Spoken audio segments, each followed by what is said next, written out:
Bien, dale nomás. Buenas tardes a todos los que nos están siguiendo en este simposio o en esta reunión anual de botánica. Y esta tarde vamos a hablar sobre amarilidácea, que es el simposio que está a continuación. Después viene Sebastián Cordero, que va a dar una charla de interés común para toda la gente, una charla abierta, y que se trata de plantas con usos comestibles. Y más tarde está la reunión de los socios de botánica, así es que por favor traten de conectarse porque hay novedades para que las compartamos y tengamos cada vez más fuerza. Ya, entonces ahora vamos a hablar sobre conservación y taxonomía de amarilidáceas. Primero voy a hacer un diagnóstico del número de especies que están categorizadas en con una evaluación de conservación. Después viene Carlos Baeza de la Universidad de Concepción, que va a hablar de citotaxonomía en amarilidácea según Ravena. Nicolás García de la Universidad de Chile. Propiamente el tema central, que es taxonomía de la amarilidácea y que nos tiene a todos medio descolocados, porque a mí me costó un mundo hacer mi presentación con este cambio de nombre y cosas por el estilo. Y después Camila Pilar Zamorano, que es muy interesante su tema, que es de propagación de amarilidácea, porque esto nos va a permitir tratar de hacer algunos planes de conservación. Así es que se viene bien entretenida la tarde, por lo menos por lo que a mí me parece. Entonces, yo voy a compartir mi presentación, que también es corta, para hablar de lo que se ha hecho sobre conservación, no hemos hecho nada de conservación, pero estamos tratando de evaluar las especies en una categoría de conservación mientras. Pero me encontré con sorpresas grandes al hacer este estudio porque no se ha hecho mucho en realidad, nos faltan muchas especies por categorizar. Bueno, las amarilidáceas son especies geófitas que generalmente nosotros no las vemos si es que no cae una lluvia y sale la planta a florecer y a hacer su ciclo biológico. Entonces, la mayor parte del tiempo está debajo de la tierra. Son herbáceas, perennes, tienen bulbo, son rizomatosas, etc. Y son aquellas plantas que nosotros llamamos como añañucas, amancay, legañosa, macaya, huillis, etc. Y según el catálogo de las plantas de Roberto Rodríguez, en el fondo de la Universidad de Concepción, habrían 22 géneros, 122 especies entre introducidas, nativas, endémicas. Pero en estos 22 especies, que las vamos a desglosar más adelante, hay varios géneros que son introducidos. Las especies endémicas son 101, las nativas 16 y las introducidas 5. Las amarilidáceas tienen una diversidad de formas. Ustedes colocan amarilidáceas en internet y aparecen miles hermosas, todas hermosas. Y por su hermosura también tienen problemas de conservación, porque a la gente le gusta las cosas hermosas, las arrancan, las cortan, etc. Entonces, en Chile tenemos 18 géneros que son entre nativos y endémicos, que están ahí. No los tengo actualizados con su nombre actual. Para eso el Nicolás nos va a contar cuáles son las actualizaciones de estos nombres. Pero aquí quiero decir yo que el Leucocorine es como el género más diverso que poseemos en Chile. Y después viene Miostema, que serían muchas cefirantes hoy en día, y los que son con una especie muchas veces son género endémico. Entonces, si bien tenemos 18 géneros entre nativo y endémico, también hay muchos géneros que son endémicos propios de nuestro país. Entonces es un género altamente endémico y eso es lo llamativo de esta familia. Endémica tenemos 101 especies, 16 nativas, 5 introducidas, en total 122, y esto significa que el 83% de las especies son endémicas. El 83% es terriblemente alto. Clasificadas de todo este total de especies, solamente tenemos 14. Y las clasificadas serían estas que están aquí, y hay muchos problemas con este que hemos clasificado, que yo soy parte de este sistema del comité de clasificación, así que también me siento algo culpable de esto, pero no teníamos los antecedentes. Em, las clasificaciones que están hechas acá, yo creo que de todas las que están, de estas 14, tendríamos que revisarlas todas, por varias razones. Primero, hay que actualizar los nombres. Segundo, hay nombres que, según Nicolás, por ejemplo, Rodolfia chilensis y Rodolfia pratensis serían los mismos. Habría que reevaluar varias, según él y según yo también tenemos que reevaluar todas. Entonces, por ejemplo, Clinanthus humilis, que es una especie nativa porque se comparte con los países del norte, está con datos insuficientes. Y eso hoy en día no tenemos datos insuficientes. Sabemos dónde está, sabemos que se comparte con otros países, entonces no podría tener datos insuficientes y tendríamos que volverla a clasificar. La Gisela maulensis, que está aquí, está actualizado el nombre, está en peligro. Sin embargo, también yo creo que podría reclasificarse, podría quedar en peligro crítico, porque hay algunas poblaciones que me parece que han desaparecido. Lo mismo pasa con esta otra, que es Placea amoena, que pasó a ser ahora una ficela, creo. La ficela lutea también, es muy bonita si se fijan. Entonces, esta está, por lo menos, aquí saqué esta foto porque está en el banco de base de recursos genéticos y están haciendo propagación. Entonces, por lo menos se está trabajando con esta especie para que no se desaparezca del todo. Esta está vulnerable y también yo creo que hay que trabajarla, ver su estado de población. Incluso mucha gente, si quiere trabajar con las especies, se les puede mandar las fichas para que las completen y poder nosotros hacer una clasificación más acorde a la realidad actual.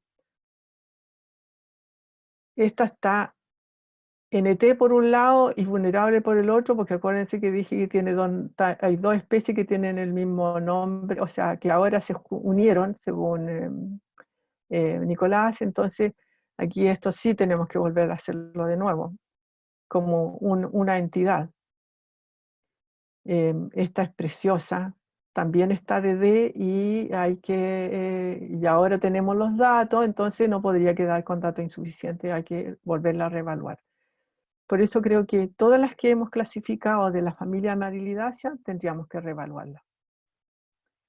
Getium está en peligro. Si se llegara a concluir que está en un solo lugar, no podría quedar en peligro, tendría que quedar en peligro crítico. Y esta es una especie que es muy, muy, muy escasa de encontrar, pero está registrada en 3 lugares protegidos, la Spea humilis, y sin embargo hay otro lugar que yo conozco que no está registrado, pero siempre en lugares protegidos, no está fuera del lugar protegido. Entonces, para este tipo de especies, yo creo que nos basta con decir, está en 3 lugares, entonces un solo evento va a morir esta especie en un solo evento. Entonces, si no lo mata un solo evento, no lo hace desaparecer, nos puede estar en peligro o en peligro crítico. Aquí tenemos que estimular a mucha gente que haga estudios de la disminución de los bosques naturales, o de los bosques, o de las áreas naturales en general, porque de la única manera que vamos a saber el grado el porcentaje de desaparición de año a año o cada 10 años, saber cuánto va desapareciendo el bosque natural, porque esta especie no se da fuera de un bosque que lo proteja, de un ambiente poco intervenido. Entonces, el endemismo de la familia Amarilidaceae es demasiado alto. y muchos se encuentran localizados en una sola región y otros en 2 regiones. Entonces, presenta una alta condición endémica y las amenazas son similares para toda la especie. Cosecha de flores, de bulbos o rizomas, cambio de uso de suelo, parcelaciones para tener la segunda vivienda, plantaciones de paltos, cítricos, construcción de carreteras, embalse, minería, etcétera, basurales, hay un sinnúmero, cabras.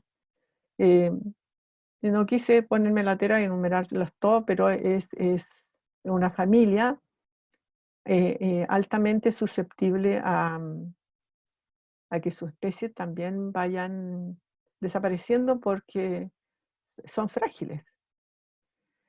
Entonces hice unos gráficos aquí, 55 especies están en una sola región, 46 especies están en 2 regiones,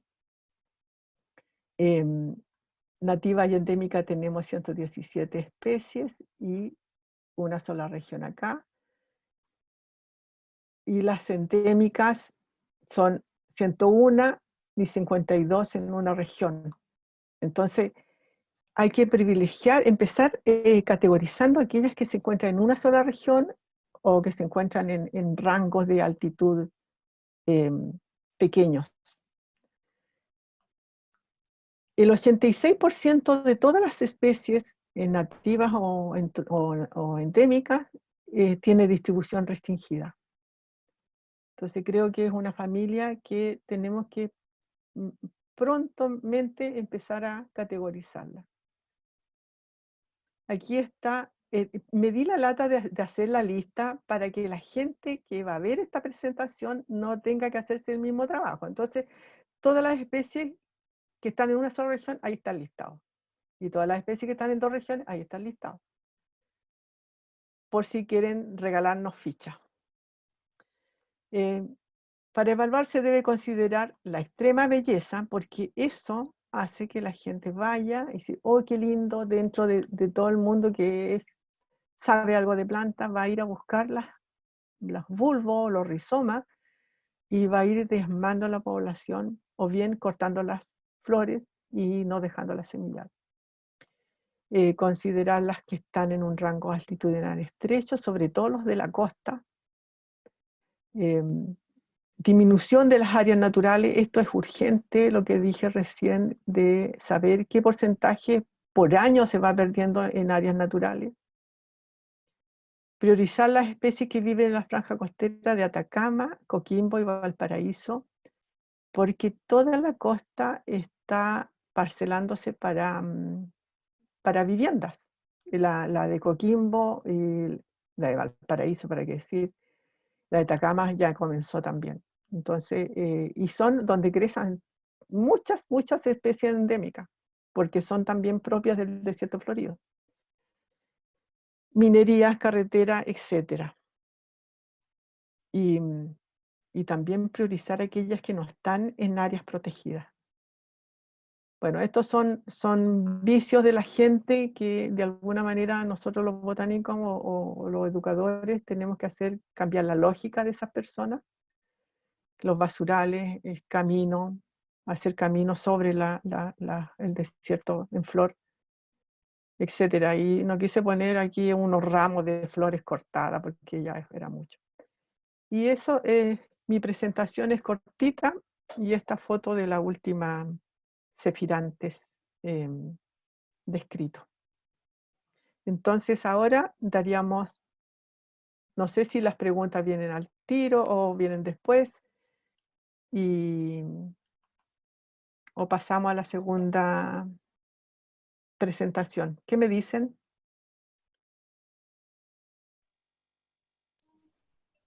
Creo que sigamos. Sigamos, Las ¿cierto? Sí, presentaciones. sí, Sí. ya. Ya, Okay. entonces Carlos Baeza con su Ya. tema de citotaxonomía en amarilidácea según Ravena. Ok, yo voy a tratar de compartir entonces.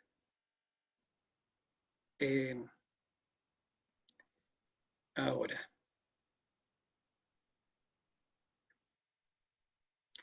¿Se ve bien ahí? Sí, se ve bien. Ok, Si entonces yo quieres lo que le quiero... lo puedes poner en modo presentación porque se ve los bordes. Archivo. En Abajo. ver, Marcelo, Ver, sí, ver y es en modo presentación. pantalla completa. Modo pantalla completa. Abajo. Ahí sí. Ahí está Sí. mejor. Sí, ahí está Ya, mejor. listo. Entonces yo les voy a contar acerca de cómo los cromosomas nos han ayudado a, en el fondo, validar o no los géneros propuestos por Ravenna en el año 2003 en su trabajo, que, bueno, si lo comparamos, ¿verdad?, con lo que acaba de decir Gloria, son mucho menos. Entonces uno de los, y parece que estuviera mucho más restringido.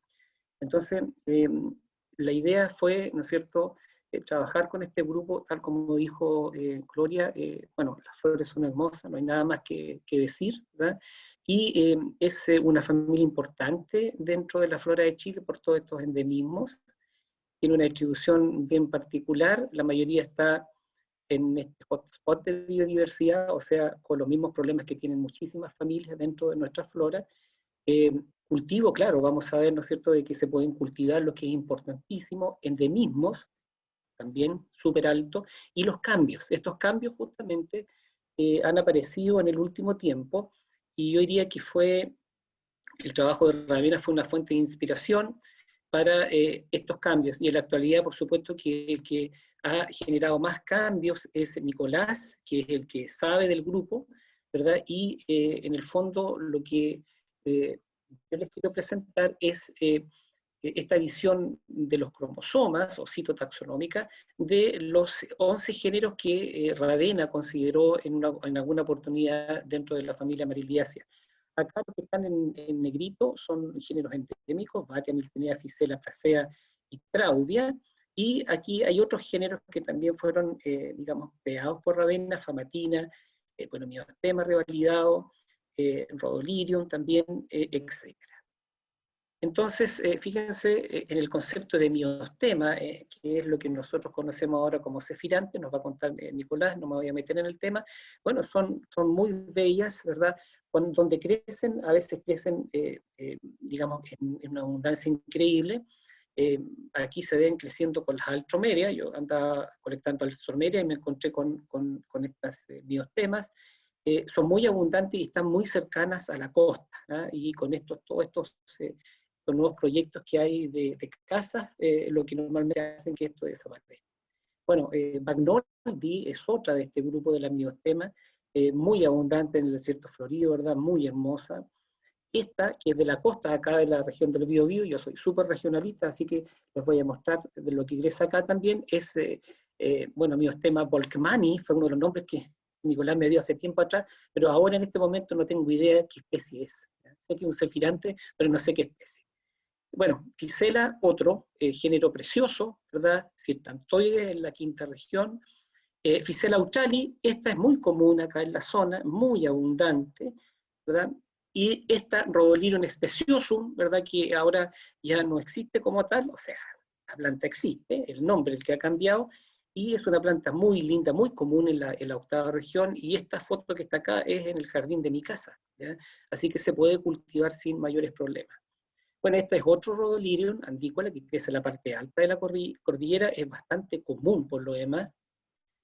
Bueno, y este es Rhodolirium montanum, que crece en la zona cordillerana, ¿verdad? Sobre todo en la región metropolitana, es hermosísimo, ¿verdad? Es realmente precioso. Rhodolirium laetum, una especie, una población de paposo, ¿verdad? Muy característica, de la cual vamos a tratar de conversar un poquito más, porque los cromosomas dieron sorpresas muy grandes.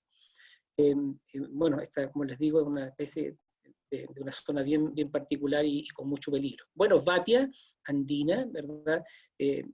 Descrita por Ravenna. Famatina andina, también por este autor.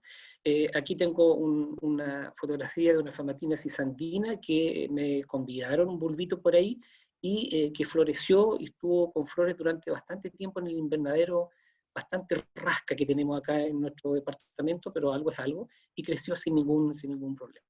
Bueno, Miltinea maulensis, ¿verdad? Estas son fotos de gente que en el fondo fue a las localidades donde Ravenna supuestamente colectó el material para describir estos nuevos géneros. Bueno, Placea, ¿verdad? Muy bonita, como dijo Gloria, muy hermosa, algo característico de Placea que, o de lo que sea ahora, es ese paraperigonio muy propio, ¿verdad? Muy hermoso, ¿verdad? Y que le da una característica tan particular. Y, por supuesto, Traubia modesta, que también está con problemas de conservación, es muy abundante en algunos lugares, pero también está bajo esta presión inmobiliaria enorme. Entonces, ¿cuál era la idea? ¿Cuán distintivo es el cariotipo de los géneros de Amariliaceae por Ravenna para Chile? Este trabajo hace tanto tiempo que lo estamos haciendo, entonces quise ser súper respetuoso en ese sentido y no dejar de, digamos, de considerar a Ravenna y no a Nicolás, ¿verdad? Porque Nicolás tiene mucho menos género, entonces Ravenna tenía muchos más. Entonces quería, en el fondo, ver si acaso los cromosomas podían llegar a algo parecido a la propuesta más molecular que tiene Nicolás. Bueno, la idea era ver si el análisis comparativo, ¿verdad?, de la Amariliaceae propuesto por Ravenna permitía reconocerlas y diferenciarlas, ¿ya? La idea siempre es tratar de ayudar a la taxonomía de las plantas chilenas, no es más que eso, con un enfoque muy distinto a lo que normalmente se usa, la morfología, ¿verdad?, y los instrumentos moleculares que ayudan, ¿no es cierto?, a formar estas filogenes y estos sistemas de clasificación. La idea era describir los cariotipos, medir los cromosomas siempre y cuando esto se pudiera, y bueno, después, ¿verdad?, calcular índices que son bastante interesantes, que son súper objetivos. Hay una metodología, es como hacer pan de Pascua, ¿verdad? Muchas veces resulta, otras veces no resulta tanto, pero en general esta metodología que está acá está bastante estandarizada y da resultados. Y el objetivo, en el fondo, es encontrar este tipo de placas metafásicas bien alineadas, donde yo pueda básicamente reconocer el centrómero y con eso puedo distinguir brazos largos y cortos y puedo medir, ¿ya? Eso es básicamente, y también, por supuesto, poder contar los cromosomas. Bueno, hay que analizar luego las placas metafásicas. Lo primero, el número cromosómico, que fue muy importante acá en este grupo, el largo de los cromosomas, la clasificación, fórmulas, ideogramas y los distintos índices de asimetría que se ocupan en la actualidad.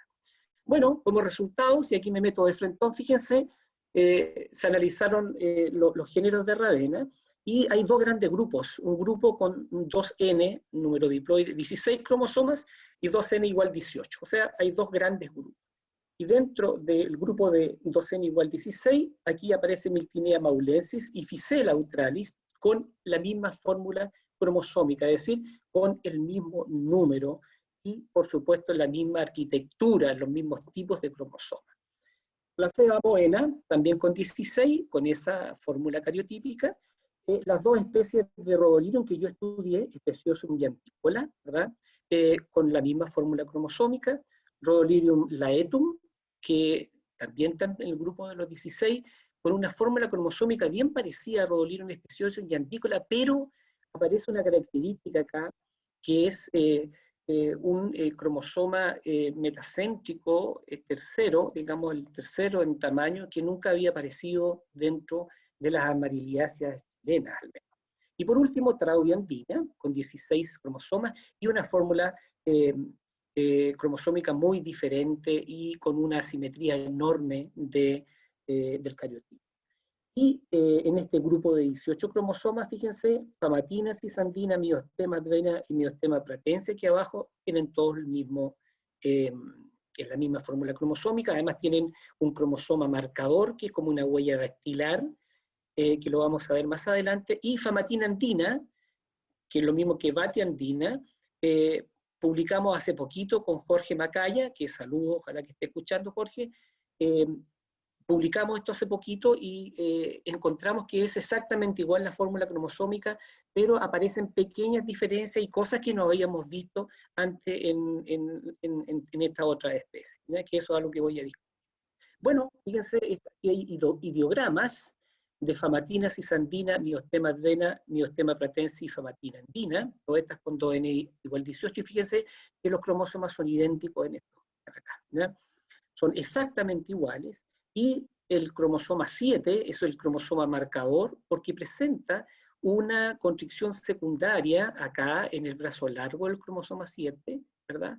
Y que no aparece en famatina andina. Famatina andina tiene el mismo cariotipo, los mismos cromosomas, pero no encontramos esa, nunca vimos en el fondo, no significa que no esté, esa constricción secundaria que está ahí, que corresponde a la región organizadora del nucleolo, ¿verdad? En estas especies.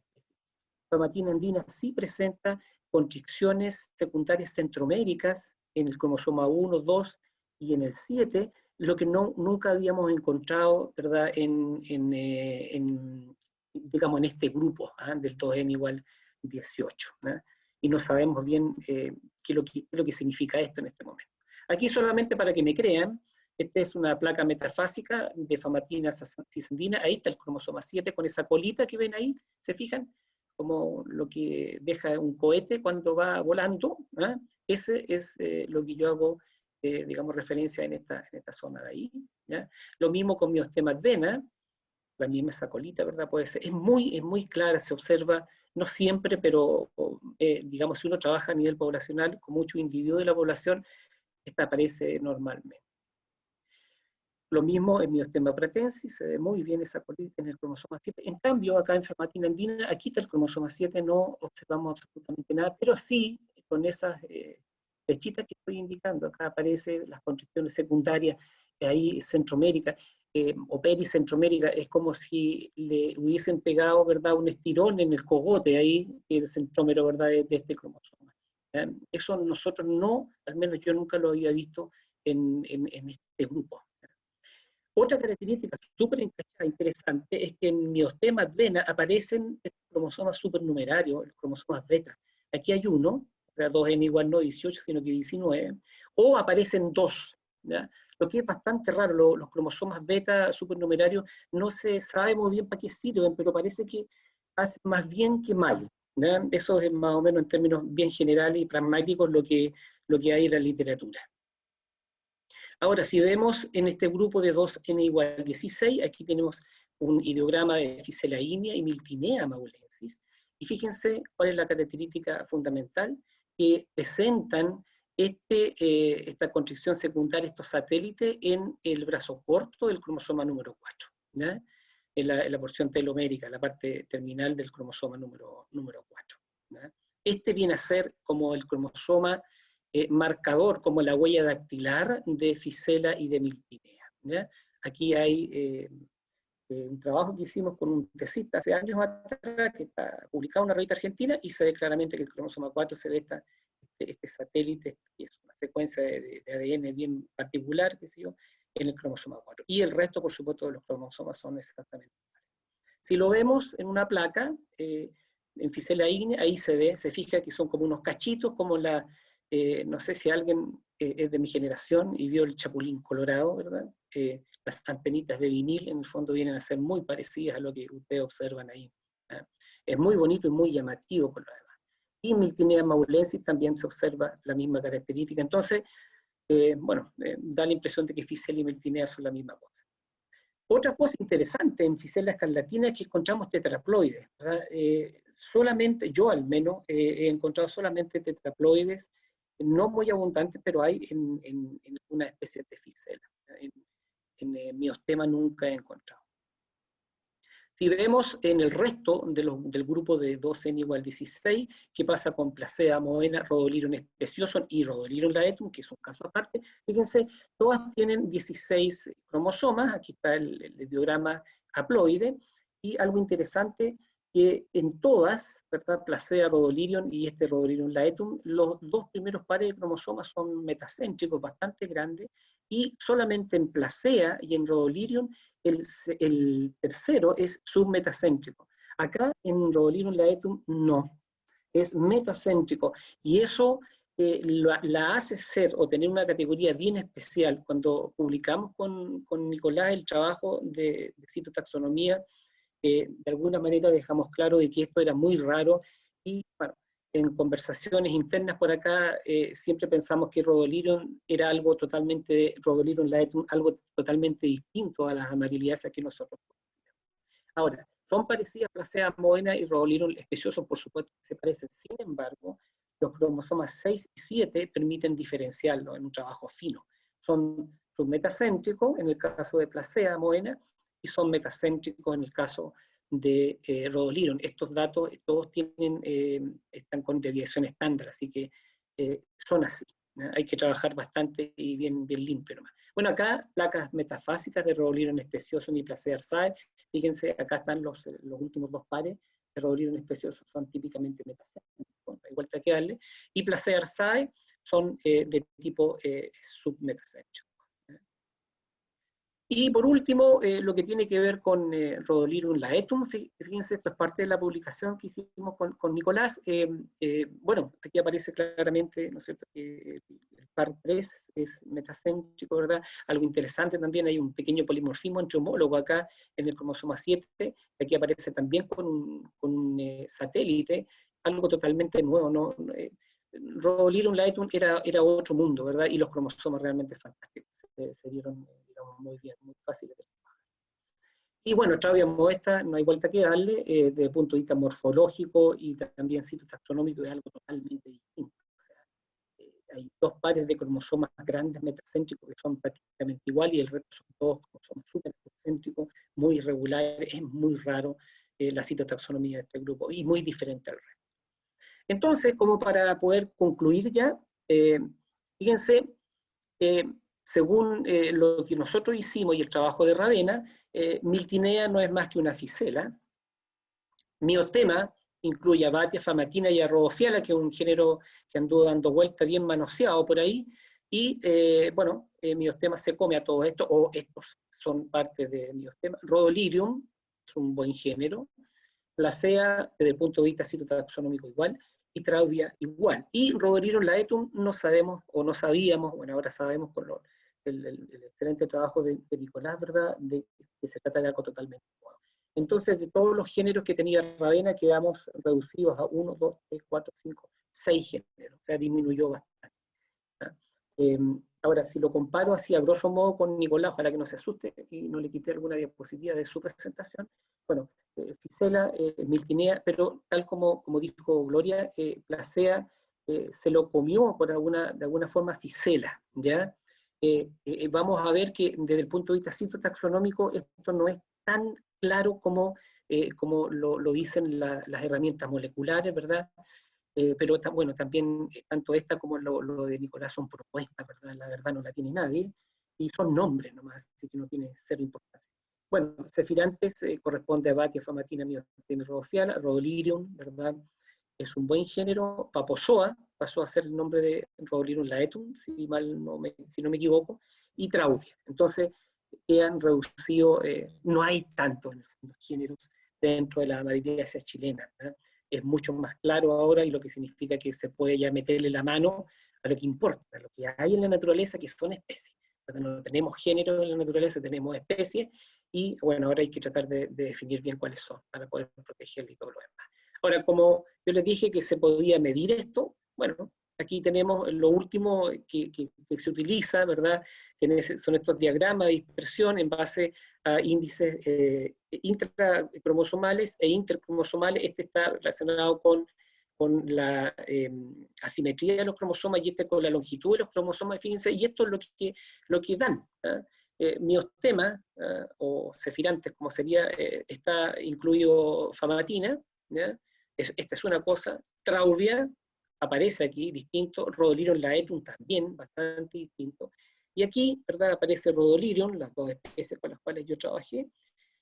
Placea, ¿no es cierto?, habríamos esperado que estuviera aquí dentro de Ficela, pero no ocurre esto desde el punto de vista citotaxonómico, y Ficela y Miltinea aparecen como una sola unidad, ¿verdad?, o que se pueden circunscribir.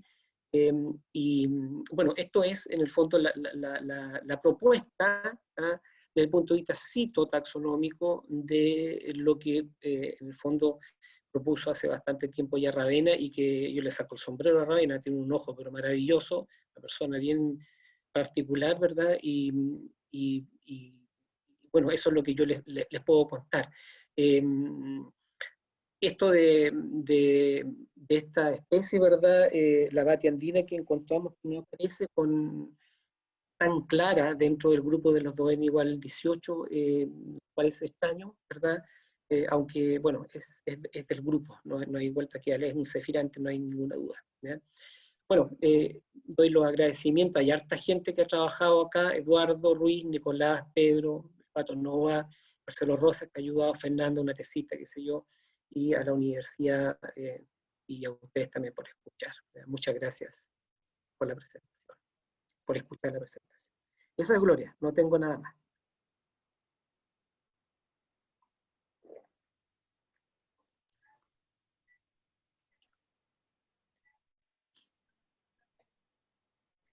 Ahora tienes que dejar de compartir, parece, Marcelo, para que Sí, yo pueda. espérate un poquitito. Ya. Espérate un poquitito. Ahora sí. Bueno, ahora viene Nicolás García, que nos va a hablar de sus verdades de la familia Amarilidácea o de un sector de la familia Amarilidácea. Ya, Nicolás. A ver.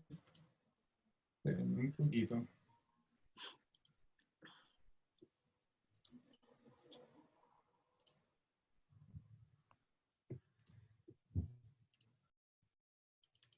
Ya, ahí está. ¿Se ve? Bien, bueno, yo Sí, les se voy ve a... impecable. Ya, genial. Bueno, yo les voy a hablar en particular acerca de la taxonomía genérica, o sea, es decir, los géneros de las amarilidáceas nativas, las amarilidáceas en sentido estricto, nativas de Chile. Ya ahí todo el sentido estricto implica que no voy a meterme con las aliáceas o amarilidáceas, su familia Alioide, que por ejemplo donde está Leucocorine, Tristagma y otras especies de las que habló también Gloria. Bien, entonces yo quería partir mi presentación, bueno, diciendo como mi contexto como teórico más importante para mi trabajo es que yo trabajo con taxonomía filogenética, estoy enmarcado dentro de ese paradigma de estudiar la filogenia, de que la taxonomía debería representar las afinidades evolutivas entre los seres vivos, ¿ya? Y como el principio primario de este paradigma es que los taxones deberían representar clados, ¿ya? O grupos monofiléticos también que le podemos llamar. ¿Ya? Y un clado es un grupo que incluye a todos los descendientes de un ancestro común, ¿ya? Y los ancestros comunes en un árbol filogenético como este están representados por estos nodos, ¿ya? Entonces, aquí en este mismo diagrama, que es una representación de este árbol filogenético, están enmarcados con números los clados que están incluidos en este árbol filogenético. ¿Bien? Entonces, eso es como primera cosa. Bueno, las amarilidáceas en sentido estricto son un grupo de distribución cosmopolita, están bueno, en todos los continentes menos en la Antártica, y su sistemática ha sido estudiada desde hace muchos años. Tenemos una idea más o menos clara ahora cómo es su filogenia, y han sido divididos en 14 tribus monofiléticas, ¿ya? Incluyendo las Amarilidae, que son de Sudáfrica, las Calostematae, que son australianas, Mantis hirtante, que son sudafricanas también, y luego el resto de la filogenia se divide en dos grandes subclados, que son por un lado el clado euroasiático, que incluye esas 4 tribus, que es donde está, por ejemplo, los narcisos, y por el otro lado hay 6 tribus que conforman el clado americano. Ahí hay algunos representantes no chilenos de ese clado americano. Bien, entonces la tribu más importante para nuestra flora por lejos es la tribu Hipeastre, dentro de este clado americano de las amarilidáceas, ya que la mayoría de nuestras especies nativas, 33 de 34, más o menos según las estimaciones actuales, pertenecen a esta tribu, a la tribu Hipeastre. Bien, y este es el grupo que yo me he dedicado a estudiar su sistemática en los últimos 15 años, y aquí les presento un poco el esquema tradicional de este grupo, como estaba clasificado antes. Entonces, bueno, primera cosa es un grupo distribución neotropical, ¿ya? Entonces está desde Chile, centro de Argentina, hasta el sur de Estados Unidos, ¿ya? Y los centros de diversidad mayores de este grupo están precisamente acá en Chile central, pero también hay otro centro de diversidad muy importante en el sureste de Brasil, ¿ya? Entonces es importante también al momento de proponer un esquema sistemático, taxonómico para el grupo, hay que incluirlo como en su globalidad, ¿ya? Integral. No solamente quedarse mirar lo que hay acá en Chile, ¿ya? Porque ahí no podríamos estar saltando a algunos parientes cercanos de las especies que tenemos acá, ¿ya? Y bueno, entonces por un lado encontramos estos 4 géneros que son prácticamente endémicos de Chile, Traudia, Placea en su sentido tradicional, Ficella también en su sentido tradicional, y Rhodolirium, que antes era más de una circunscripción más amplia de lo que tenemos ahora. Y por otro lado tenemos cosas como Cephirantes, Abrantus y Spekelia, que también son muy diversos en el neotrópico, en la parte más tropical, igual que Eipeastrum. Y bueno, y ahí hay también un par de géneros endémicos de Brasil, como Eitea y Tocantina. Entonces, para hacer este estudio, consideré en primer lugar todo lo que se sabía, y bueno, también hice algunos estudios yo mismo de la variación morfológica dentro de este grupo. De aquí les voy a presentar algunos de los caracteres que yo consideré que eran clave para entender el patrón de variación dentro de este grupo. En primer lugar está la corona, la morfología de la corona, ya donde encontramos aquí 4 estados distintos de este carácter. En primer lugar, corona ausente, ya no se ve ningún tipo de apéndice en la base de los filamentos. Luego tenemos un tipo de corona de apéndices libres que están en la base de los filamentos, por lo general están pareados. También tenemos coronas tubulares, que era lo que caracterizaba tradicionalmente al género Placea. Y luego también tenemos una corona que se caracteriza como un anillo de fimbrias, ¿ya? Un anillo fimbriado, que es lo que vemos acá. También estudiamos la variación de la morfología del estigma, donde tenemos por un lado estigmas capitados, como este que está representado acá, que es un estigma que termina en una sola punta, y por otro lado tenemos estigmas trilobados atrífidos, que son estigmas que terminan en 3 puntas o en 3 ramas estigmática. Bueno, también estudiamos la variación de otros caracteres morfológicos, pero también síndromes de polinización, y bueno, y también estudiamos mucho todo lo que se sabía acerca de la variación citogenética, donde consideramos todos los trabajos de Marcelo, y también de otras personas que han estudiado la citogenética de otros grupos de la tribu de Hipeastre. Sobre todo, bueno, números cromosómicos, pero también hicimos un estudio reducido con algunas especies de localización de ADN ribosomal, que son marcadores súper tradicionales que se usan para hacer este tipo de estudios citogenéticos, ¿ya? Entonces aquí la idea de esta técnica que se conoce como FISH, que es como hibridización in situ fluorescente en español, marca en rojo el gen 5S del ADN ribosomal. Entonces aquí se ven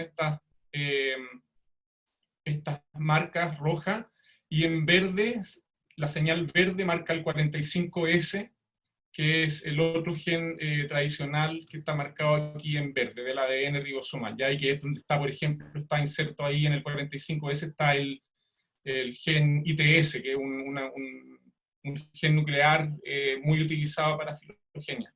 Entonces, esto también lo hicimos con varias especies.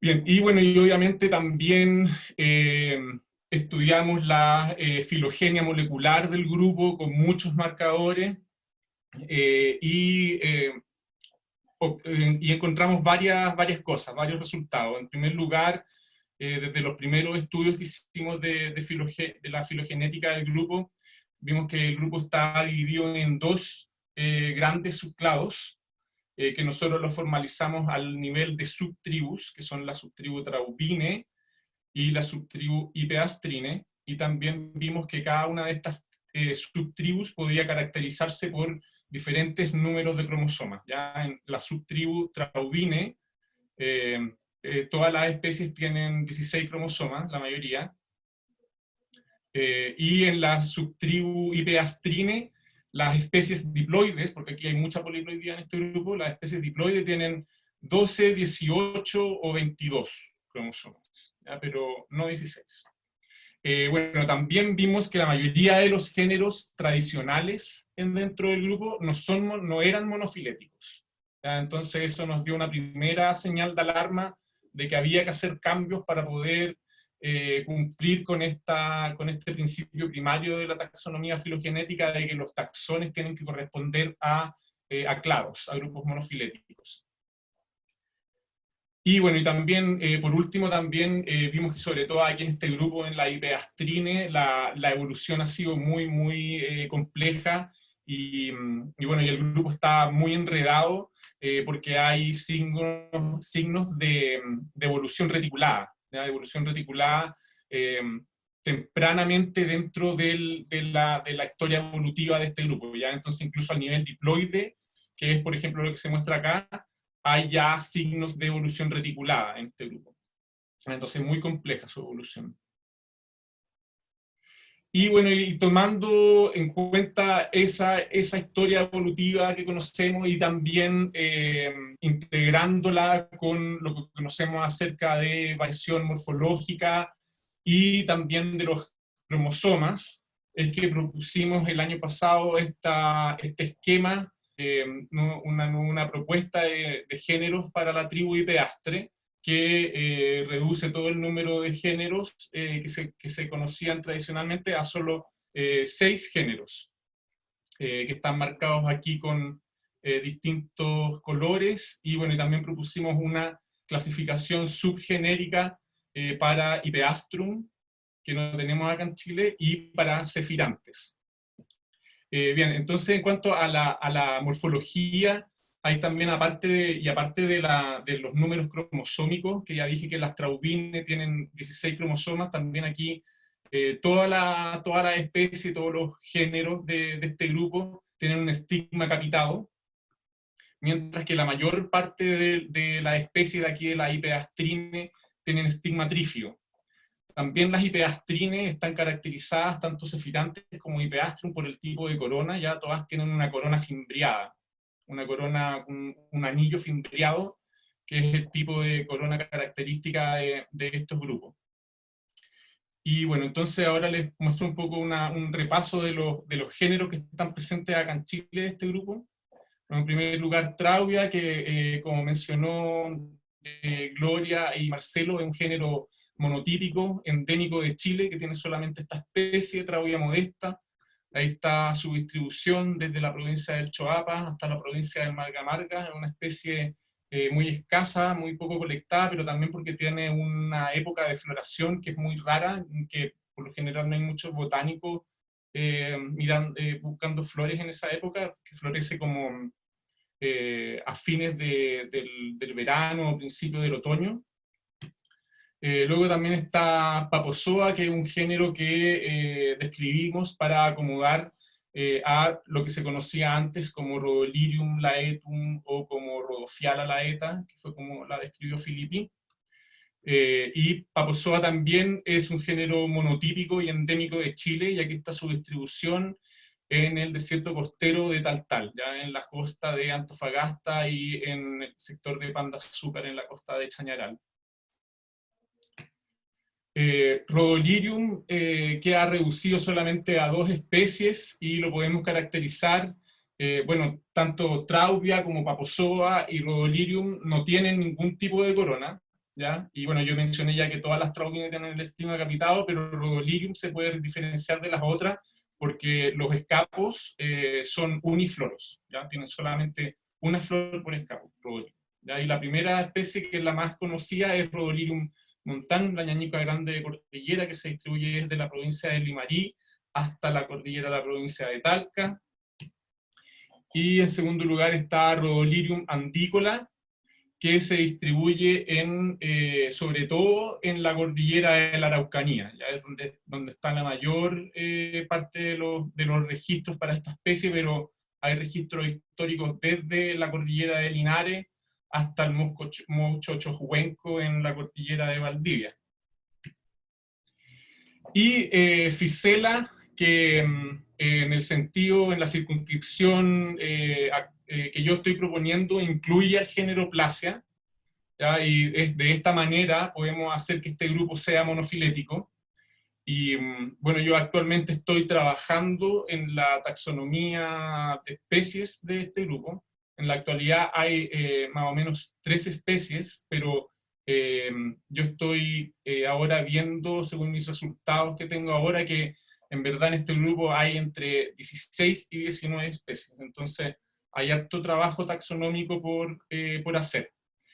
Y bueno, encontramos una sinapomorfía para este grupo, para este clado, que es una sinapomorfía citotaxonómica, un carácter derivado compartido por todo este grupo, al menos por todas las especies que nosotros estudiamos, y que es la colocalización en el mismo brazo de un cromosoma de los marcadores 5S y 45S, ¿ya? Y esto es el único lugar, las únicas especies dentro de la tribu donde esto ocurre, ¿ya? Tanto en especies que eran consideradas tradicionalmente como Placia, como en especies que eran consideradas tradicionalmente Ficela, ¿ya? Ahí está la colocalización de 5S y 45S. Bueno, y como les mencioné, yo actualmente estoy trabajando en este grupo y lo hemos abordado en una filogeografía genómica para delimitar las especies en el grupo. Y bueno, aquí les muestro un poco el muestreo que hicimos de poblaciones de todas las especies descritas, y aquí les muestro lo que tenemos hasta ahora de la filogenia nuclear del grupo. ¿Ya? Y para hacer esta filogenia se consideraron más de 900 genes nucleares, ¿ya? Y también es un árbol de especies, entonces esto también está incorporando la historia de coalescencia de los genes para poder inferir esta filogenia, ¿ya? Y bueno, y entonces lo que les muestro esto solo para decir que por más marcadores que le metamos al análisis y por más diferentes tipos de marcadores moleculares que incluyamos, no hay manera de separar a Placia de Ficela, ¿ya? Están sumamente intrincadas su evolución, ¿ya? Aquí se ve, aquí yo marqué en distintos colores como era la taxonomía tradicional, entonces aquí en azul pueden ver lo que era tradicionalmente Placia, que pueden ver que está totalmente anidado dentro de especies que eran tradicionalmente consideradas como Ficela, y nos forman un clado todas estas poblaciones, ¿ya? Entonces hay a lo menos cuatro clados que se consideran tradicionalmente como Placia. Bien, y también ahora pasando a la otra subtribu, a la subtribu Ipeastrini, hay presencia en Chile del género Sephirantes. Para este género nosotros propusimos una clasificación subgenérica. El subgénero más grande de Sephirantes es el subgénero típico, el subgénero Sephirantes, que es muy diverso en el trópico, sobre todo en Uruguay, en Paraguay, en Brasil, pero llega también hasta el hemisferio norte, hasta el sur de Estados Unidos. En México también hay muchas de estas. Y en Chile solamente tenemos una especie Sephirantes tubispata, que antiguamente era considerada como Abrantus tubispatus. En Chile solamente se ha colectado en la provincia de Biobío, pero esta es una especie súper frecuente en Argentina, en Uruguay, en Paraguay. Entonces, algo muy raro. Hasta ahora actualmente está considerada como nativa, pero yo tengo mis dudas de que se quede nativa, que tal vez una introducción, tal vez puede ser que sea una introducción antigua. Y dentro de Sephirante, el subgénero más diverso es el subgénero Myostema, que es lo que antiguamente se consideraba como el género Myostema, pero también ahora incluyendo algunas otras especies como como esta que antes era Famatina cisandina, ahora es Cephiranthes cisandina, o también lo que se consideraba antes, que Marcelo mencionó como Batia andina, que ahora o Famatina andina, que ahora se conoce como Cephiranthes temiflora. Y bueno, y este grupo en Chile tiene 15 especies, y hay 3 especies que son endémicas de Argentina, entonces también un grupo, un subgénero compartido con Argentina. Y entonces ahí ven el estigma trífido, atrilobado, característico de la subtribu Ideastrine. También encontramos una sinapomorfía, un marcador citogenético para este clado, para el subgénero Myostema, y que es que Marcelo lo mencionó también, y que es la localización en el brazo largo de este cromosoma submetacéntrico del 45S, ¿ya? Sí, que es donde está ubicada la región organizadora nucleolar. Y ahí esto es son el único grupo donde esto ocurre dentro de la tribu. Ya, porque todas las otras especies de la tribu, todos los otros géneros, tienen este gen en el brazo corto de un cromosoma submetacéntrico por lo general.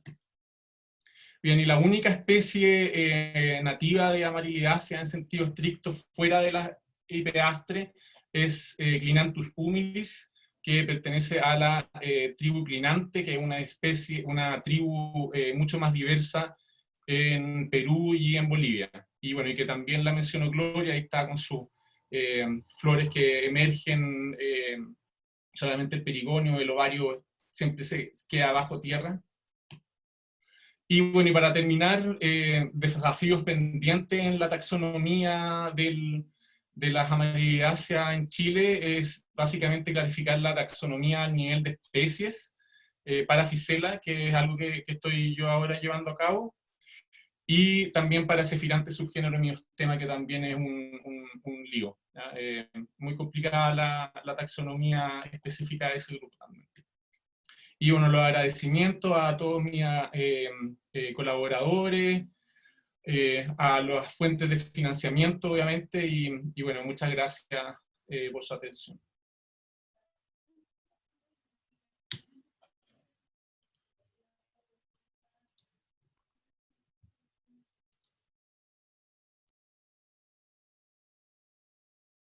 Ya, entonces continuamos nomás con Camila Zamorano, que nos va a contar sobre propagación de Amarilidaceae, su experiencia con este tema.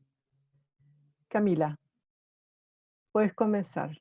Tienes que activar tu micrófono.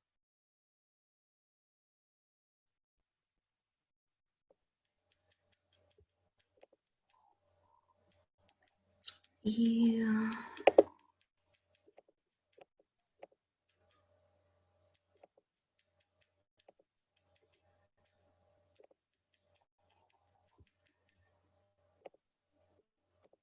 ¿está compartiendo ahí? Sí, está compartiendo y solamente tienes que poner modo presentación. Ahí sí. Sí, muy bien. Bueno, muy buenas tardes a todos. Muchas gracias por la invitación que me hicieron para poder hablar un poco sobre la propagación y taxonomía, o sea, la parte de propagación de la familia Amarilidaceae. Voy a partir señalando que, bueno, si bien existe la propagación in vitro para muchas especies vegetales nativas, las especies de la familia Amarilidaceae se propagan por semillas y por propagación vegetativa de forma muy exitosa. Así que son muy pocas las especies que requieren este tipo de tratamiento, que es un poco extremo cuando ya no funciona la propagación por semillas ni la propagación vegetativa, o no existe material para poder domesticarla. Entonces acá tenemos semillas de Hypeastrum, y bueno, acá tenemos los típicos bulbos que es el órgano caulinar que presentan las especies de la familia Amarilidaceae. Entonces, primero voy a mencionar el mecanismo de dispersión de las semillas de la familia Amarilidaceae. Acá tenemos esta cápsula que está completamente cerrada cuando está en el proceso de maduración de las semillas. Acá las tenemos ya en su proceso de maduración completo, en cuando esta cápsula se abre, y tiene estas semillas que tienen un ala, que cuando corre viento se dispersan por el mecanismo de nemocoria, y buscan un asentamiento en donde penetran la tierra, penetran las capas hasta poder llegar a lo mejor 15 centímetros de sustrato, que es lo que necesitan para poder germinar cuando las condiciones ambientales son favorables. Entonces, ¿qué es lo que se hace para poder capturar estas semillas de forma, para poder propagarlas de forma en un laboratorio, en un vivero? Es que cuando están en el proceso, que están todavía cerradas, se encapsulan con estas bolsas de organza y pueden terminar su proceso de maduración y se abren de la forma regular que ellas tienen como su mecanismo de dispersión. Entonces todas las semillas quedan encapsuladas en esta bolsa y uno corta el vástago floral y puede trabajar en el laboratorio propagando este tipo de especies. La propagación por semillas en la familia Amarilidaceae es bastante simple, no requiere un tratamiento pregerminativo como en otras especies, como en las altromerias, por ejemplo. Así que se pueden sembrar de forma directa en contenedores. Para las especies de la zona central, yo trabajo por lo general con un sustrato de materia orgánica y de perlita, o en su defecto verniculita, con una proporción de 1:1. Esto también tiene que ver con las observaciones de campo que uno tenga del lugar de colecta del material. Porque, por ejemplo, las especies que son más costeras o que viven en condiciones de sustrato más arenoso, esta proporción de materia orgánica se cambia por arena, se pone una traza de materia orgánica y se mezcla con perlita o verniculita en su defecto. Y se recomienda un riego para aspersión en condiciones controladas. Puede ser un riego controlado, o sea, puede ser un riego manual con un aspersor, o también en condiciones de vivero, en un invernadero que tenga un riego para aspersión. Ojalá se pueda regar no más allá de 2 veces por día. En cambio, la propagación vegetativa de las especies de la familia Amarilidaceae, en donde utilizamos sus órganos caulinares, que son los bulbos, lo que yo recomiendo de los estudios que he hecho en general con algunas rodofialas y Traudia modesta específicamente, es que se haga primero una medición diametral del material que uno tiene para poder propagar. Esto específicamente porque los bulbos de mayor diámetro tienen un mayor éxito de sobrevivencia a la propagación vegetativa, porque en el fondo lo que nosotros hacemos cuando propagamos de forma vegetativa es una lesión al órgano caulinar, ya sea la división por 2 secciones, que yo recomiendo no hacer más divisiones. A veces algunos estudios han señalado que se puede hacer hasta 4 divisiones, pero dado que esto se debe entender que es una lesión al órgano caulinar, yo recomiendo solamente hasta 2 secciones, o también se puede hacer la separación de un bulbo hasta en 20 escamas, dependiendo del tamaño diametral del mismo. Y luego de esto se pone en contenedores y se tapan como para poder darle la oscuridad necesaria para el periodo de cicatrización y de activación de los órganos caulinares para que se propaguen. Entonces acá, por ejemplo, tenemos un bulbo de Traudia modesta. Acá este es uno de los bulbos con mayor diámetro que pude obtener dentro de algunos estudios que hice. Entonces, ¿qué hacemos? Primero esto después se limpia, se saca todas las camas que tiene por fuera, y acá tenemos, por ejemplo, la primera parte que es la propagación por escamas, en donde lo importante aquí es conservar el platillo basal durante el proceso de la escamación. Acá los bulbos tienen un platillo, entonces se conserva para que la propagación sea exitosa. Acá tenemos la división por 2 segmentos, que ojalá que sean iguales siempre, y posteriormente estos se ponen en contenedores con el sustrato que uno pueda, en este caso fue de materia orgánica, junto con perlita y vermiculita, y fueron tapados con bolsas plásticas y puestos directamente sobre camas calientes para que el riego se produjera por capilaridad, por los hoyitos que se le hicieron a los contenedores por debajo. Así evitábamos tener que sacar esta barrera lumínica que se le puso a los bulbos para que pudieran continuar con su proceso de propagación. Entonces acá tenemos los resultados de propagación por semillas de Rhodophyalla, por ejemplo, y de la Traubia modesta, que son bastante rápidos. Al cabo de 2 semanas, desde que se ponen las semillas en los contenedores, ya podemos tener resultados en condiciones controladas para las especies, y después, incluso después de varias semanas, siguen generándose nuevos individuos a partir de semillas. Acá están los resultados de la propagación vegetativa que fueron monitoreados una vez por semana, sacando de forma muy cuidadosa el envoltorio, que los cubría para evitar la luminosidad directa sobre la especie, y acá podemos ver que incluso al cabo de 7 semanas algunos bulbos no sufrieron activación, que eso está correlacionado con los que le mencioné anteriormente, que los bulbos de menor diámetro, al parecer, es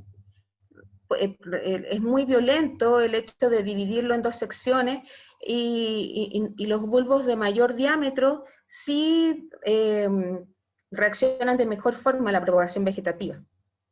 ¿Ya? Entonces, como conclusión, algunos resultados de propagación específicamente vegetativa y por semilla en Traubia modesta. Por semillas pueden alcanzar un 98% de prendimiento en condiciones controladas. Como les mencioné en bastantes oportunidades, los bulbos de mayor diámetro responden a una mejor activación a la propagación por cortes. El escamado no es muy beneficioso, pero sí la separación por cortes. Incluso después de 7 semanas, se pueden seguir observando la activación de estos bulbos que fueron cortados, e incluso es donde se produce el pic, donde se pudo observar la mayor cantidad de individuos que reaccionaron de forma favorable a este tipo de propagación. ¿Ya? A modo preliminar, los bulbos que yo investigué de Traubia modesta venían de un rescate por parte de un proyecto inmobiliario que se hizo.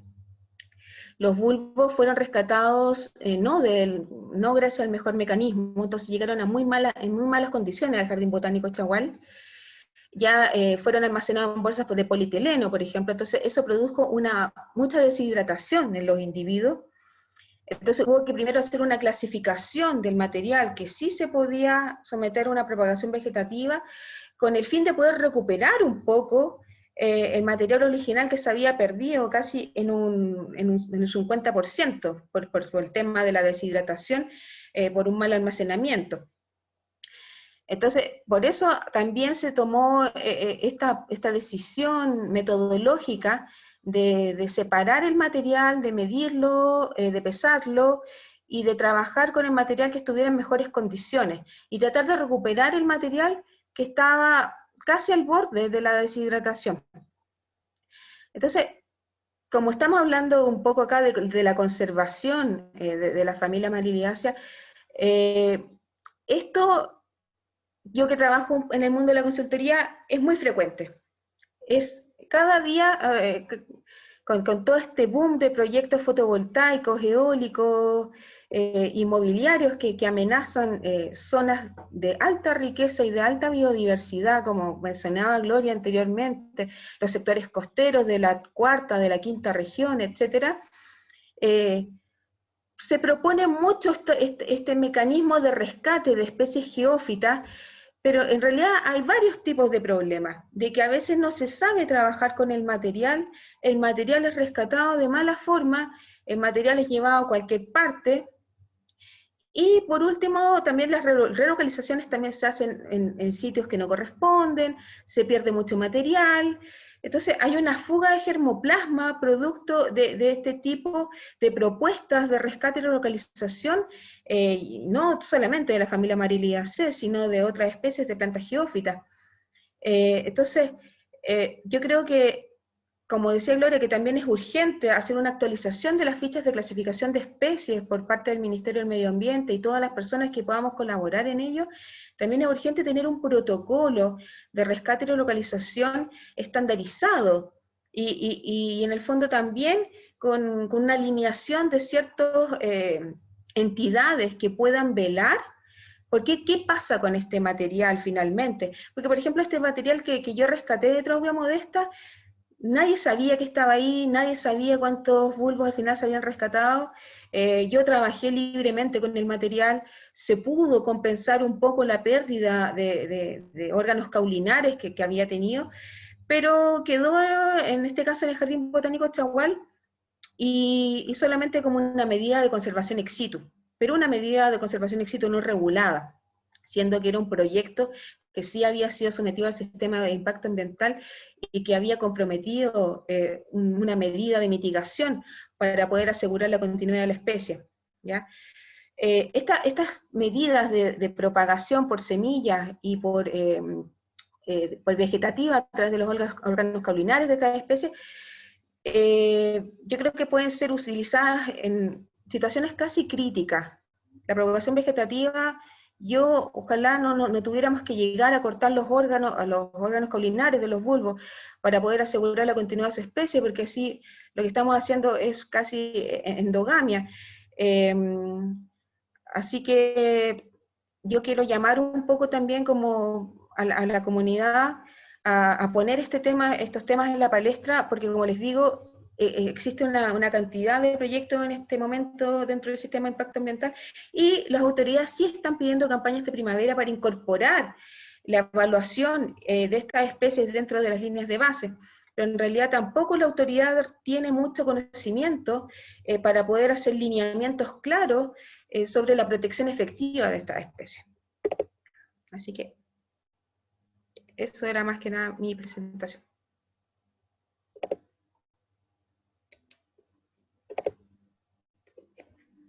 Camila, 1.000.000 de gracias. Súper buena, me gustó mucho. Empezamos con la ronda de preguntas. ¿Es que tú puedes coordinar lo de las preguntas? Sí, perfecto. Invitamos a los espectadores a que levanten la mano ahí con la opción de Zoom para pedir la palabra. Yo les voy a habilitar el micrófono. También pueden dejar sus preguntas por el chat o la ventanita de preguntas y respuestas. Ahí yo se la hago llegar a los panelistas. No sé si alguien tiene preguntas. Aquí Rodrigo Alejandro.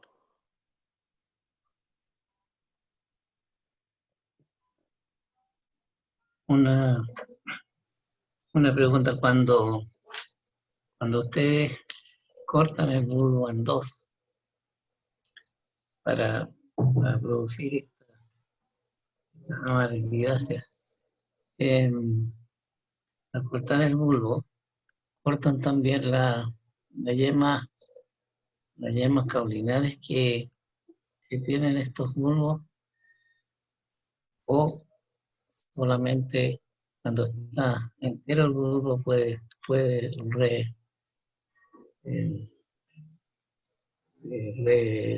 ¿cómo se llama?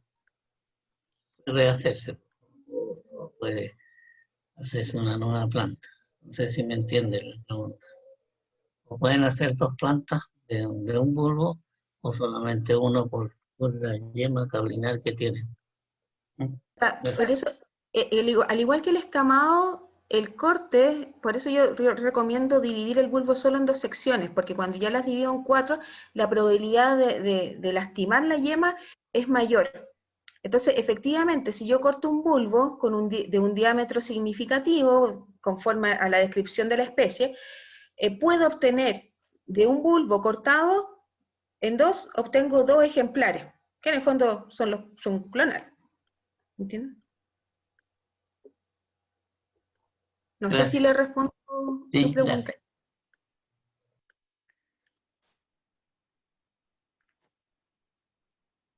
Bien, continuamos. Aquí llega una pregunta de Marcelo Rosas para Paula. Paula, no sé. Bueno, dice, ¿piensa usted que las propuestas de clasificación de especies se debe hacer como como colaboraciones, financiadas por los investigadores o como una actividad remunerada como cualquier actividad? ¿Yo soy Paula? No sé quién querrá responder La esta Gloria, pregunta. la Para Gloria que Gloria. trabaja en eso. Sí. Mira, Marcelo, no hay plata. El Ministerio de Medio Ambiente nos ha dicho de mil maneras que no tiene dinero. Creo que ojalá existiera financiamiento para que se hicieran fichas como corresponde, con terreno y volver a aquellos lugares que están citados de hace mucho tiempo, por ejemplo, del siglo pasado, volver a revisar aquellos lugares si tienen una población encima o no. O sea, se necesita mucho dinero para hacer una buena ficha. Debiera existir un financiamiento para eso, pero si no lo hay y si van juntando datos y uno quiere salvar la especie, porque no tenga financiamiento y existe la posibilidad de salvar la especie, es mejor salvarla. O sea, yo creo que si hay antecedentes, usarlo. Y en algún momento se podrá hacer algo con el financiamiento, pero sí debiera haber, y yo soy de las primeras que siempre estoy hablando también del financiamiento, pero no es fácil aquí en Chile conseguir financiamiento, ni siquiera para hacer taxonomía. O sea, cuesta mucho conseguirse un fondo para estudiar un grupo, etcétera, para hacer una ficha menos. Antes el ministerio tenía financiamiento para eso, pero ahora no le dan. Así es que yo no soy del ministerio, pero sé que es así la cuestión, pues, y cada vez las instituciones fiscales tenemos menos dinero. Eso pues, Marcelo Rosas. Bien, continuamos. Damos la palabra a Daniela Mardones. Puede habilitar su micrófono. ¿Ahí me escuchan? Sí. Sí, súper bien. Hoy quería, muy buenas todas las presentaciones. Tengo dos preguntas, no sé si puedo hacer las dos. Sí, puedes. La primera, gracias. La primera es para Nico. Yo igual conocí su trabajo, pero me impresiona el detalle, la cantidad de pega que ha hecho. Y tengo una consulta sobre Ficela, que dijiste que estabas determinando las especies. Entonces, mi duda va, por ejemplo, no sé, ¿qué método utilizas de reconstrucción filogenética? Más o menos, ¿cómo son tus valores de soporte? Y eso en realidad para saber como qué criterios tú determinas para evaluar cuántas especies vas a tener, más o menos como de curiosidad. ¿Qué criterios utilizas para decir como aquí voy a cortar? Porque como es monofilético y todo, no tengo idea como qué criterio utilizas. Esa sería como mi primera pregunta. Y la segunda pregunta, ya esto no sé, es una pregunta que siempre me he hecho en verdad, y es como, ¿por qué creen que, quizás para el profesor Baez, ¿por qué creen que los cromosomas a veces no coinciden también con lo molecular? Que lo he visto muchas veces, tiene algunas similitudes, pero a veces tiene algunas diferencias. Entonces, nunca lo he leído, no sé si ustedes a lo mejor se han hecho esa pregunta, pero tal vez para discutir qué creen o esa en realidad. Esas serían mis dos preguntas. Bueno, yo voy a contestar la primera entonces. Hola Dani. Hola. Bueno, estoy ocupando para la reconstrucción filogenética con los genes nucleares. Estoy usando metodologías de árboles de especies, ¿ya? De species trees, ya que son métodos que integran la historia de coalescencia de los genes para inferir el árbol de especies, ¿ya?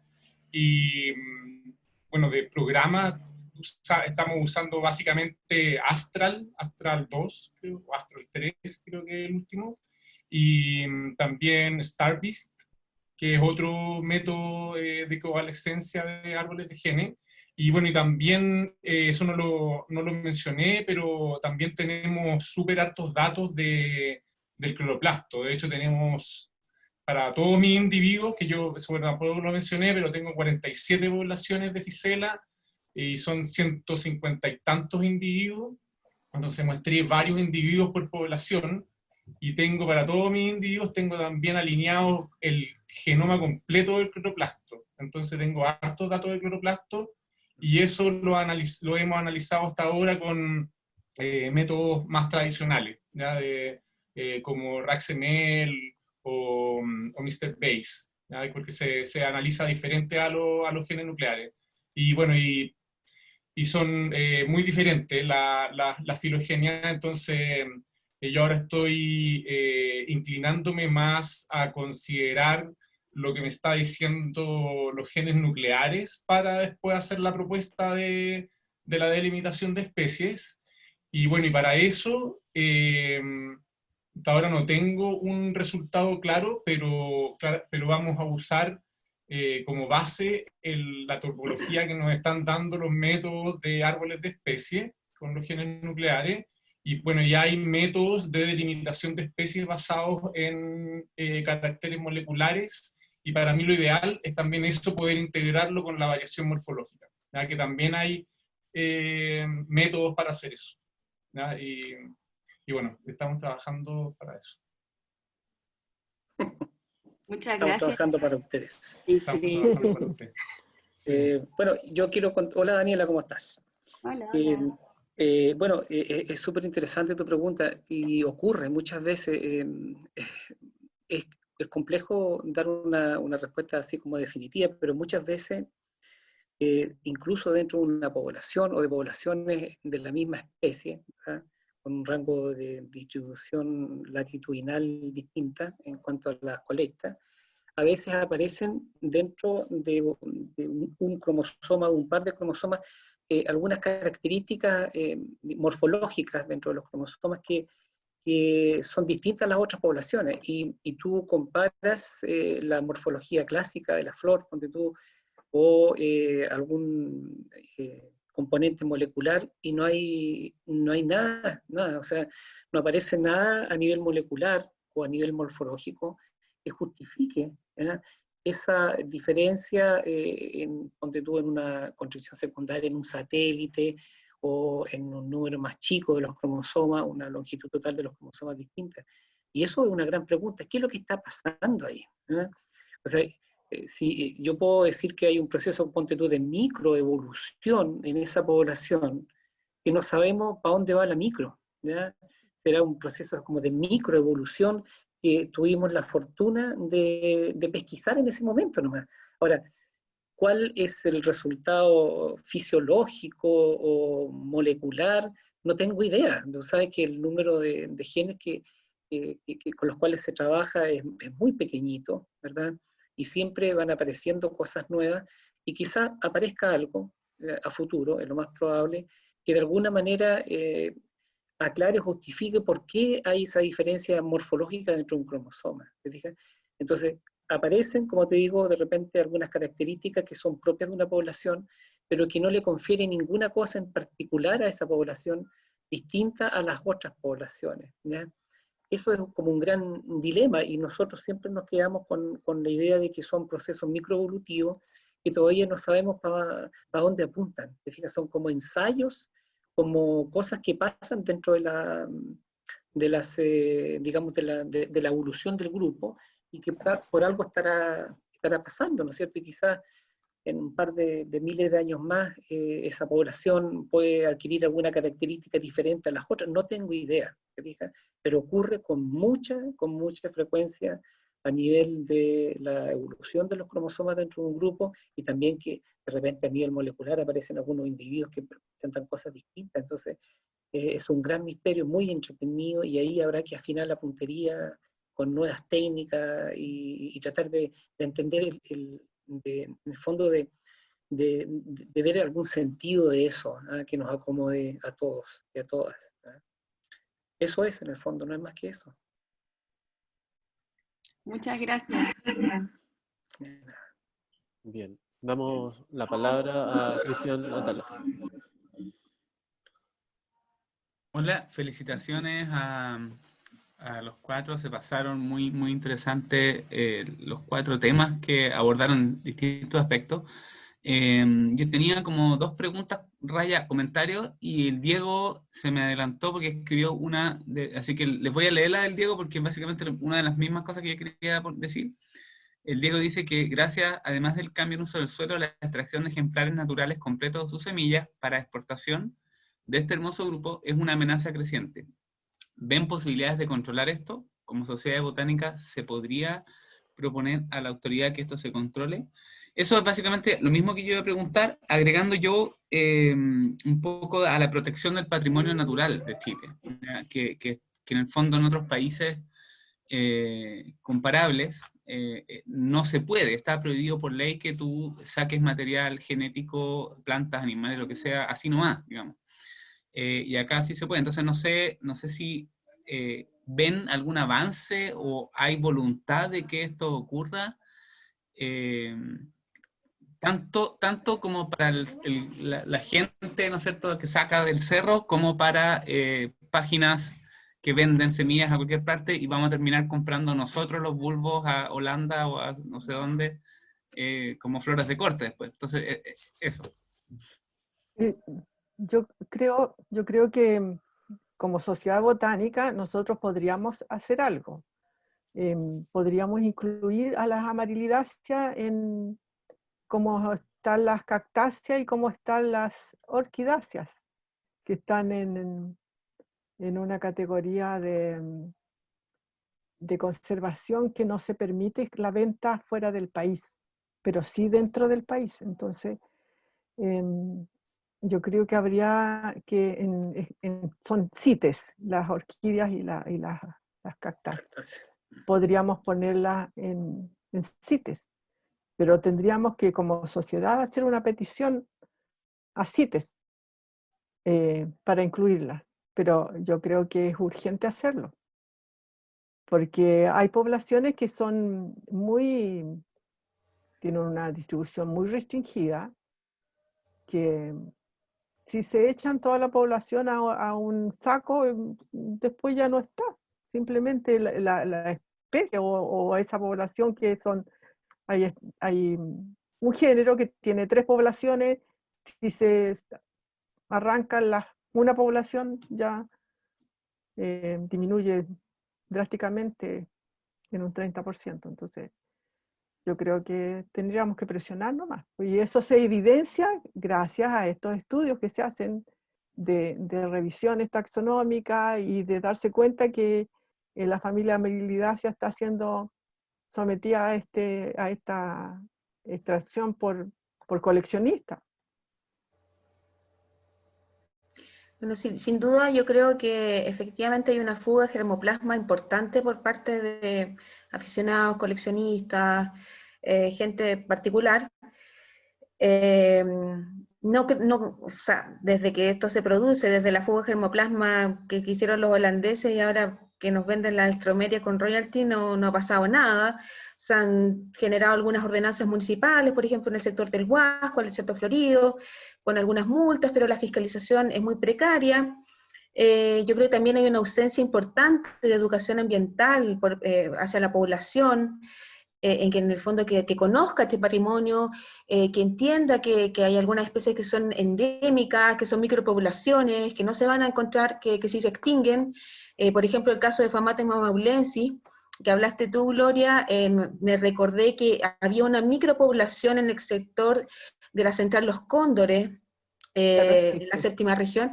Bueno, se hizo el rescate y la localización de muy mala forma, y cuando ya quedaban 2 ejemplares de esa población, se encendieron las alarmas por parte de la superintendencia, pero en el fondo ya no podían hacer nada, porque incluso generando propagación vegetativa de esos 2 ejemplares que habían, no iban a poder volver al tamaño poblacional original de esa micropoblación. Entonces también ese tipo de pérdidas por mala manipulación del material, por los proyectos inmobiliarios, yo creo que es muchísimo más importante que la fuga individual de repente de germoplasma, sin decir que en el fondo es importante, debe ser fiscalizado, ojalá debe ser impedida, pero realmente un parque eólico que tiene una extensión de 350 hectáreas en los sectores del desierto costero ahí en Talinay, por ejemplo, donde podemos encontrar hasta 12 especies de geófitas de distintas familias. O sea, si se va a ejecutar ese proyecto, la fuga del germoplasma es terrible. Si ese material no es bien colectado, si no es bien propagado, si no es bien resguardado, o sea, la magnitud del impacto es muchísimo mayor. Y la regulación después ocurre cuando ocurre el desastre, en el fondo, cuando ya no tenemos material. Entonces es bastante crítica la situación de estas especies que por mucho tiempo, como son tan efímeras de repente, han sido ignoradas un poco por parte de las autoridades, que al final son las que tienen que velar un poco y poner en línea, la raya en la cancha en ciertos aspectos. Esa es mi opinión. Yo creo que faltan más plantistas en Chile, porque hay hartos animalistas, ¿no es cierto? Sacan unas tortugas acá de la Laguna Redonda o de la Laguna Chica y todo el mundo sale hasta, yo creo que hasta la BBC de Londres, porque tenían que matarlas, ¿verdad? Todos preocupados por eso, pero del lado de una población, de una planta, y no tienen ni idea, quizá a excepción del queule, ¿verdad? Que ha tenido mucha difusión producto de la importancia que tiene y hay un grupo muy organizado que está trabajando muy bien. Pero del resto, cero importancia, porque no está en el paladar, en la mente de la gente en general. Las plantas no. Las plantas del desierto, ¿verdad? Ese tontón, ¿verdad? Que aterrizó en el desierto florido y que fue un tremendo problema, ahí salió todo porque era, bueno, no cualquiera aterriza en un avión, ¿verdad? En ese lugar, o sea, hay otra connotación. Y por lo que significa el desierto y León Toquín y todo lo demás, pero diría que plantas que son como más lejanas, quizás no tan importantes, pasan desapercibidas, la gente no está ni ahí, hay cero empatía, ¿verdad? Y eso es lo que de alguna manera hay que ponerle tinca en esa parte, como hay grupos, ¿verdad?, que sobre todo animalistas que se preocupan mucho de eso, de los perritos, de los animales, de los gatos, etcétera. Falta un poco de eso también, yo diría, más plantistas, ¿eh? Lo digo así en forma media jocosa, porque yo creo que por ahí va la micro. No esperemos nada del Estado. Hay que olvidarse del Estado. Como decía un profe, es que las plantas no tienen pestañitas para mover y tampoco gritan. Justo. Entonces Sí, no generan tanta empatía como los animales. Pero sí es un problema. Y bueno, yo también quería agregar algo desde el punto de vista como más evolutivo. Al menos en el grupo que yo he estudiado, los dos géneros más diversos acá en la flora de Chile, Ficela y Cefirante subgénero Myostema, son también probablemente radiaciones evolutivas súper recientes, entonces están en pleno proceso de evolución de separarse las especies.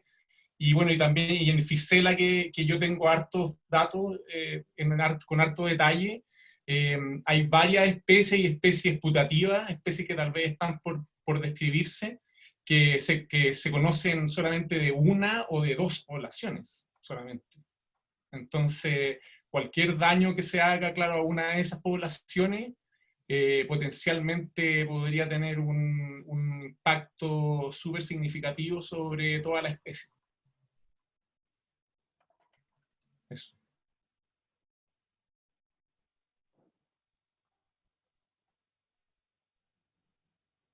Bien, agradecemos sus preguntas. No sé si... Hay otra pregunta, disculpa, hay una pregunta de la señora Ana Sandoval, dice, ¿cómo generamos empatía en las personas para despertar el amor por las plantas? Yo creo que ahí los medios de comunicación penetran, ¿verdad? Aluminio, como decían ahí hace tiempo atrás unos cómicos. Por ejemplo, Chile desaprovecha muchas oportunidades.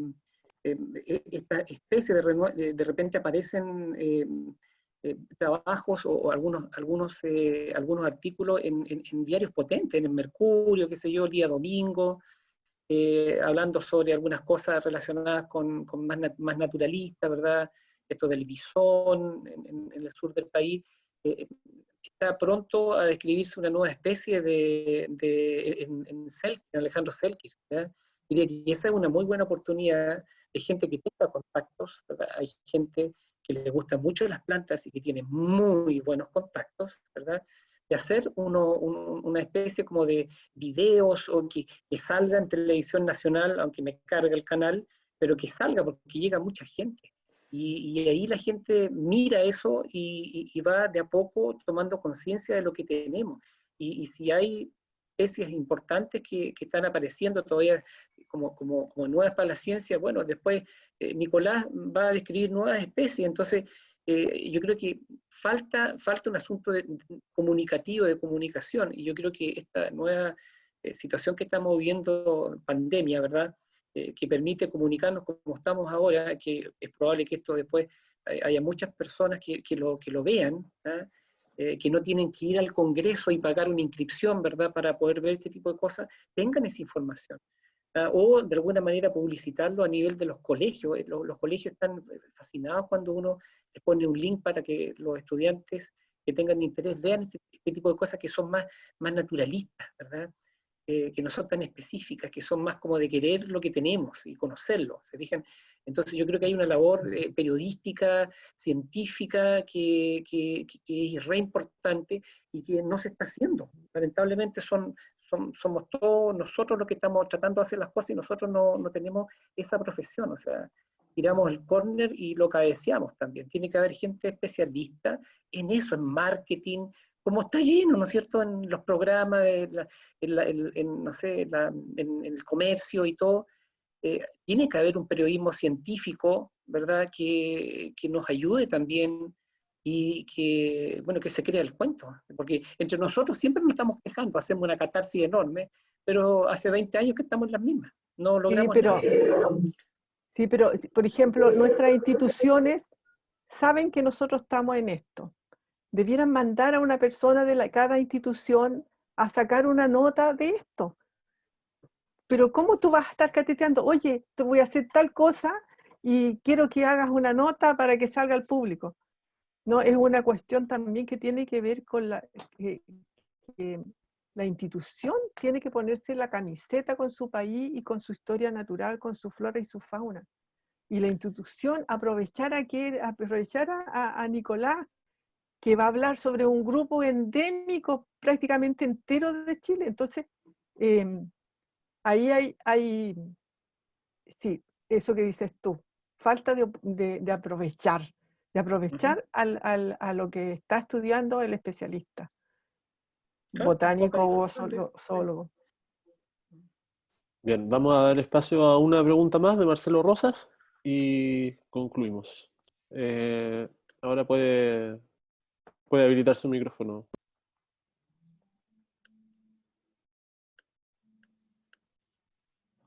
¿Me escuchan? Sí.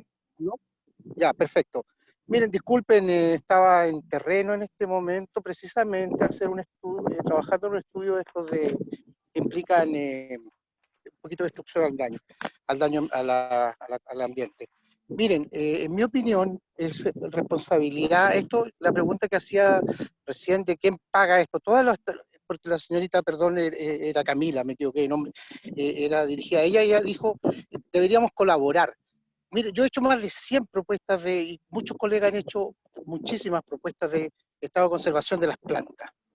Pero todo eso ha sido financiado por nuestros proyectos o en algunos casos por la peculio de los investigadores. Esto no puede ser. Yo creo, en mi opinión, es que es responsabilidad, trabajo de la sociedad, del gremio que nos agrupa. No podemos, ¿cuántos años? 40 años llevo escuchando que nadie nos pesca, no salimos en el diario. Yo creo que es responsabilidad de nosotros, cada vez que haya un evento de esto, hacer un comunicado, no nos cuesta nada. En este momento, por ejemplo, el proyecto Maki que presentamos en el simposio la semana pasada, destinamos 1,5 millones para un video. Va a quedar un video súper bonito, comunicativo, motivacional. El proyecto Chilenito de Fondesit también hizo otro video precioso, motivacional. Se dedicaron fondos de nosotros como investigadores. Yo creo que es responsabilidad y trabajo de la Sociedad Botánica, específicamente de la directiva, emitir cada vez que aparezca un suceso de estos perritos abandonados. Aparecieron montañas de cactus tirados la semana pasada. Hoy día en Facebook aparece otra montaña de cactus tirados, no dice nada. La inmobiliaria Pato Nova, ¿cuántas veces ha subido fotos de daño de bulbosas dañadas por inmobiliaria? La Sociedad Botánica ha emitido un comunicado en cada una de estas comunicados. Esto fue hace muchos años, no es responsabilidad naturalmente de esta directiva. Pero en mi opinión, yo creo que es trabajo del gremio y de los representantes de nuestro gremio, que es la Sociedad Botánica, de tomar una actividad proactiva y emitir comunicados cada vez que ocurran estas cosas para tener visibilidad. No podemos esperar que actores ajenos asuman nuestra tarea y nos den visibilidad por gracia. Esa es mi opinión. Gracias. Yo creo que tienes toda la razón, Marcelo, pero tú también eres parte de la Sociedad Botánica, puedes hacer la nota, la canalizas y buscamos cómo se publica esta cuestión, porque tiene que ser un esfuerzo mancomunado de todos los miembros de la Sociedad Botánica. Bien, agradecemos todas las preguntas y comentarios. Con eso damos por finalizada esta jornada de simposio. Muchas gracias a todos los espectadores y por supuesto a los panelistas. Y nos juntamos a las 5 para escuchar a Sebastián Cordero. Gracias, saludos a todos y todas. Que tengan buenas tardes. Chao. Chao. Chao.